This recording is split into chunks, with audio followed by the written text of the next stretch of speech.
Hey guys, this is Mark Goldberg from Mark Vlogs Watches with another exciting episode for you today. Thank you so much for joining me. Before we jump into the meat and potatoes of how to sell your Rolex safely and effectively without becoming a victim of fraud or getting mugged, let's go ahead and get the quick fist watch check out of the way. And here it is.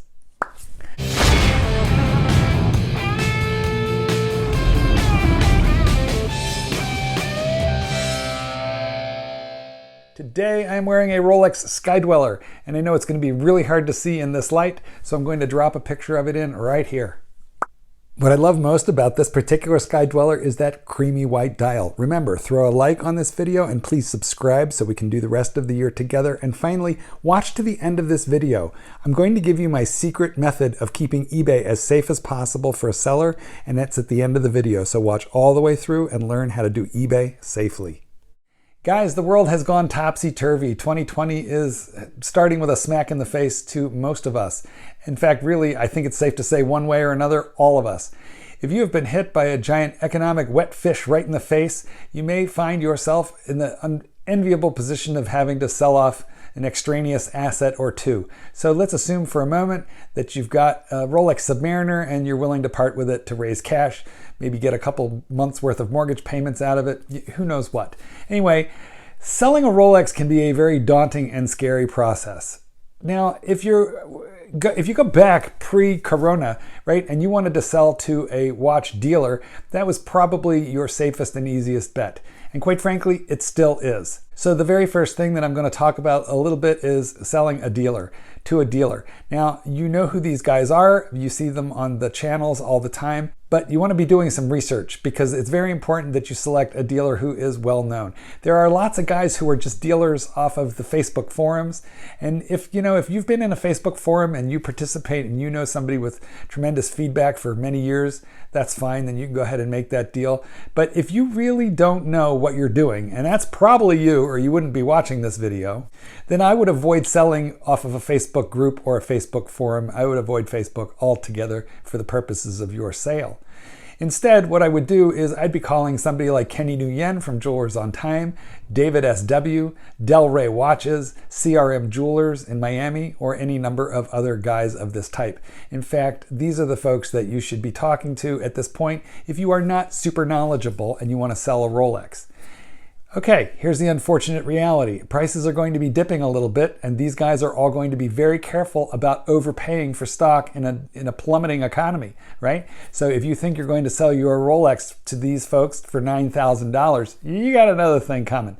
Because what they're going to have to do is hold stock, polish them up, get them serviced, make sure they're okay, put them online, sell them, ship them, and make $1. And in fact, they may have to sell that watch not for $9,000 or $10,000 like they would have been able to do a month ago. They might end up having to sell that watch for $7,500. And so they're probably going to offer you closer to like $5,000. So I think you're going to see an awful lot less value than what you would have expected.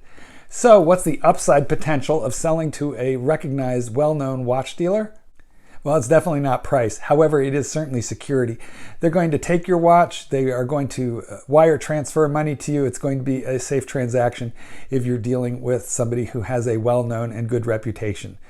Guys, fraud is rampant out there in the world of Rolex, okay? So it is worth a whole lot of money for you to be secure. And there's a saying in investing, pigs get led to slaughter, okay? So if you're a greedy pig and you want to squeeze every last dollar out of your Rolex, then you are going to be at much greater risk of fraud than if you were slow and measured and willing to take a lower return. Again, I think the problem is right now is that the watch dealers are trying to juggle where the market is going to bottom out. Are some of these guys going to be poaching for the cheapest possible price? Yeah, I'm sure that happens. But I think what they're really having to do is to guesstimate where the market is going to go so they don't overpay for a watch and find out a month later that they can't even shift it for the price that they paid. Sell to a watch dealer and you're going to get your money. A well-known watch dealer, no problems. You're going to get your money. You will not get top dollar. So that's method number one, and quite frankly, it's the easiest, fastest, and just absolutely the most secure. Now, let me talk about the worst way to sell a watch, and that's Facebook, okay? Like, again, if you needed to look up a YouTube video to figure out how to do this safely, you don't know enough. to be able to pick your way through the slimy mud hole swamp that is Facebook. There are some terrific buyers on there, but you don't know who they are. And so I would definitely avoid Facebook, because you're just going to be unable to tell the good guys from the bad guys. And let me tell you what, I read constantly on the Facebook forums about people who have been ripped off for lots of money. So you want to be especially careful. Avoid the Facebook groups unless these are guys that you have known for years and you seriously know what you're doing. The next method that you might be thinking about is Chrono 24, but Chrono 24 is a crowded place. And if you want to buy from there, I don't have as much of an objection as if you want to sell on Chrono 24, but as a private seller, you're going to be receiving a lot less attention to your watch than the dealers who are on Chrono 4 constantly. The trusted dealers are going to get the majority of the trusted and decent buyers on Chrono 24, so I think that you're a little bit more subject to fraud as a private party on Chrono. I would avoid it as a seller. Now, there are all kinds of apps where you can sell stuff, and they're all very similar, so they're like sort of like online app garage sales. And I'm just going to use Let It Go or Let Go as an example of what we're talking about. I'll drop the icon of that app in right here. So you can register for an account on here, and could you legitimately sell a Rolex on this app? Yep, you could. But chances are you're going to be dealing with a lot more morons and idiots as a seller than you will with legitimate buyers. But somewhere on that app, you could easily find a buyer. I know I look on that app regularly to find people who are selling Rolexes, but of course, 99% of those people are selling fake watches. Well, that's not going to be you. You're selling something that you bought from the AD or from a trusted dealer. You've got box, you've got papers, or you have an insurance authentication, or you have Rolex service papers, so you know you have a good watch. You will be among the few on an app like Let Go to be selling a legitimate watch at a reasonable price. So let's say that a buyer contacts you, you sort of negotiate a little bit, you get to talking about price, and you think, I've got a live wire here, this is a legitimate guy. He's not going to pay me as much as what I really wanted originally for this watch a few months ago, but he's going to give me more than a dealer would because it's a private party sale, and this guy doesn't need to make a profit, he just needs to get a reasonable deal. So once you find that guy, what do? Now, this is critically important, okay? You cannot meet that guy anywhere other than one of two places. The first place would be your local police station, and the second place would be your local bank. And when I say your local bank, I mean deep inside the bank, not by the door. And what you would want to do would be to let him handle the watch and let him have a good look at it. And then if he's buying it, he is to pay you in absolute cash, which you then deposit before you ever leave the bank building. So you just go right to the teller and deposit it. And what that means is you want to be at your bank. So you would be going to a branch of your bank. The other alternative is you would be going to the police station. I like that one less because I'm still going to tell you take cash and only cash. But the problem is, as you walk from the police station to your car, you're a little vulnerable there. I know of a situation, this was very, very sad. The fellow was, they met at an outdoor cafe. The supposed buyer sounded completely legitimate, very knowledgeable, and he let him handle a $25,000 Breguet, and that guy literally ran, and he was a very fast runner, and he just took off. There was a car about 2 blocks away that he just jumped into, and they were gone, and there was nothing to be done about it because the seller wasn't prepared, to chase, didn't have a gun. You can't shoot someone in the back for property anyway. By the way, I know lots of you are saying right now that you would, but I don't recommend that. It's not legal. And even in the gun-happy United States, that will land you in jail. So to recap, if you're going to sell off of some kind of an app, you want to make sure that you're meeting your buyer, that they understand they would be bringing cash, and you want to meet them at the police station or at your bank. And quite frankly, if I were you, I would bring backup. Okay, and by that I don't mean Smith Wesson and his 6 little friends. I mean bring a buddy, particularly one who's fast. And if you're an older guy, you bring somebody younger. Okay, remember, not everybody is nice in this world, so you need to take extreme steps to protect yourself. And I feel like buying at the bank or selling at the bank is absolutely the safest because the money has just disappeared seconds after you receive it. I'm wearing a Rolex right now, but as you guys know, I purchased a Batman some time ago. I got it for $7,800 full kit. And I was the buyer. The seller asked me to meet him at his bank. And that's where we made the transaction. The watch looked great, so I handed over the cash. We had pre-agreed on the price. And before we ever left the building, this gentleman went up to a teller and the cash disappeared right into his account, right? So if I, as the buyer, had some ideas about keeping the watch and then getting him out in the parking lot, knocking him over the head and taking that cash, that would have not been possible. So I personally think that that is the safest way to sell if you're going to sell locally. Craigslist.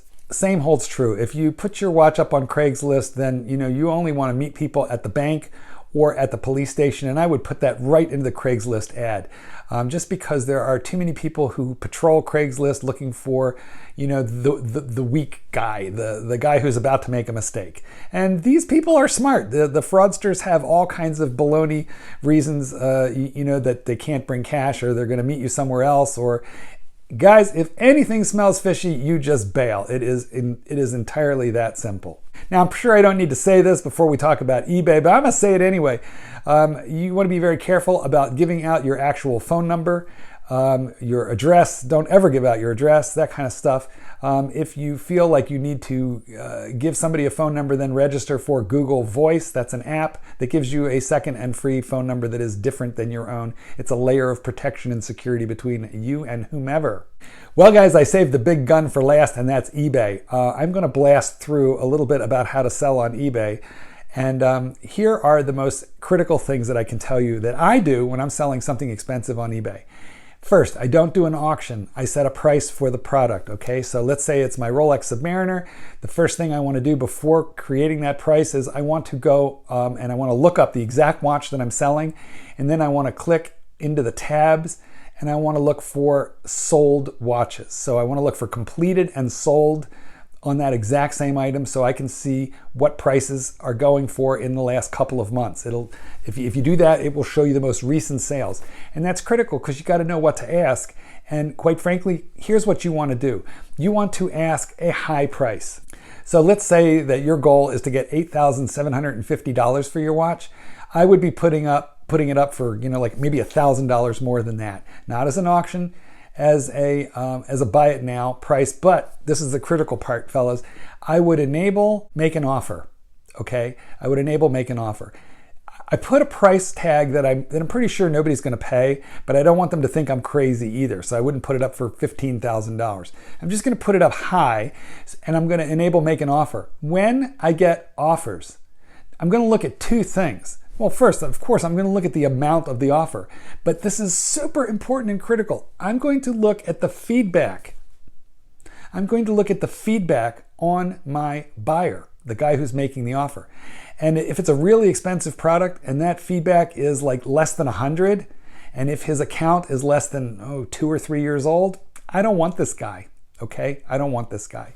Now, when you're looking at feedback, be very careful that you're actually seeing a feedback number, because some of these scambos are very, very clever, and what they do is they just build a big number right into their screen name, right? So it might say, Big Watch Collector 10035, right? And you think that's his amount of feedback, but it's not. It's just part of his screen name. So make sure that you take a close look at his account. eBay will tell you how long he's been a member and what his feedback is. And I want a guy who's been around for a while has lots and lots of good feedback. Okay, so I don't care how good or even how bad the offer is. If I get it from somebody who's got crappy feedback or no feedback or a newish account, like let's say they've got under 100 in feedback and their account is like less than 2 years old and they've offered me even a pretty good price, I just don't respond to the offer or I decline it. I would rather take a more reasonable sum of money from somebody who's been on eBay for 5 years with that account and has 187 in feedback. That's what I'm looking for, and that's the way I protect myself.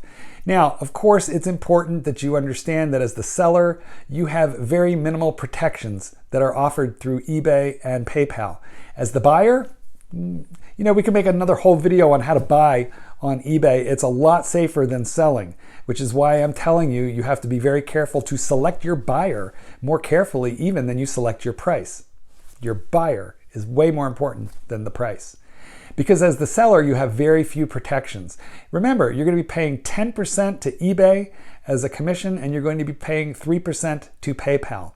And that brings me to my last warning sign.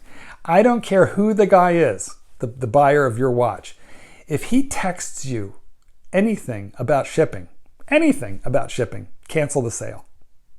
Let me repeat that. If your buyer texts you anything about shipping, cancel the sale. Do not ship the watch. Here's what I'm talking about. When you pay through PayPal on eBay, the transaction is completely automated and eBay sends to the seller, PayPal sends to the seller, which is you, the verified shipping address of that buyer. So if that buyer texts you and says, hey, you know, that's my office address, but I'm home now working from home, so please send it there, here's the address, you cancel the sale. That guy is almost certainly illegitimate. And you will get like what little protection you have from PayPal and eBay, you will lose if you ship to anything other than the verified PayPal address that came with your transaction. So if my buyer texts me anything talking about shipping, I cancel the sale, period, end of story. Especially because all the parameters of the shipping agreement have been included into the listing. It's important that you do that so you can follow my rule. So you tell them all the calculations about the package size, what service, how much it's going to cost. All of that should be preloaded right into your listing so that your buyer has zero questions to ask. And if they ask a question, I don't like it. It either indicates either that guy is not knowledgeable. Do you really want to sell like a $7,000, $8,000, $9,000 item to a guy who's not knowledgeable? He's just going to make trouble for you down the line. Or worse yet, he's a scambo. Guys, we covered a whole lot of information in this video. You might even need to watch it a time or two. If you're a member of a Facebook group or a watch group, I would encourage you to share this video over there. Share the wealth, and let's make sure that everybody knows how to stay safe out there, especially physically safe. I don't want you to lose a valuable asset, and I don't want you to get clubbed over the head right now either. These things are critical to your well-being and financial safety, etc. Guys, again, thank you for being with me. Please throw a like on this video and make sure that you subscribe. Lots happening in 2020. Let's do this one together. Goldberg. Peace out. Paint the sky.